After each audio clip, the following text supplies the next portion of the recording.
those beings handed her a knife and told her to stab whoever she wanted to stab.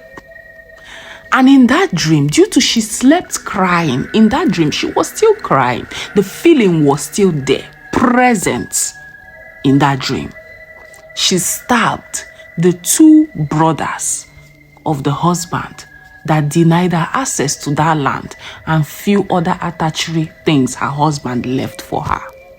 So fast forward to the next day when she came for that meeting. As they were saying all the jargons, and one of those men stood up to talk against her, of course. He slumped at the spot. And by the time everybody got up to understand what happened, the second man slumped at the spot. And that was how the case was closed. Because it was actually those two men that created the whole storm that wanted to carry this woman and her children. And that was how she was liberated.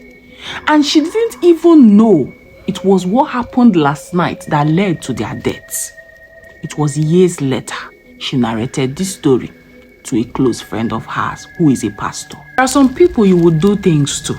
You would not be able to escape it.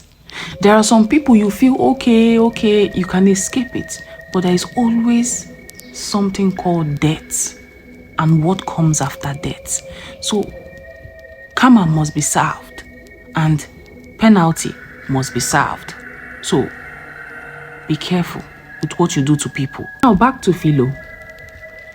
Philo waved everything aside and hearkened to what her auntie told her and decided to act cool.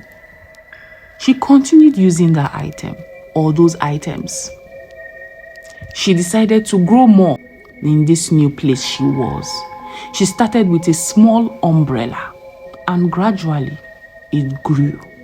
She kept using those items, and those items served her to the extent the only thing she would need to buy would be the abacha or few other things used in preparing abacha, or even the pomo and all that.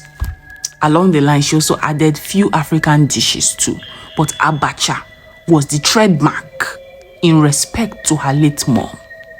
Not knowing she had continued what was passed from mother to daughter, she could now afford a place of her own, and her two siblings had gained admission into a polytechnic and one a university.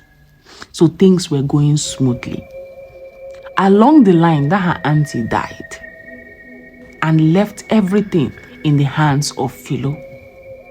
Philo had already developed gifts of seeing things, but would often wave it aside as mere gifts and didn't bother sharing it with anybody.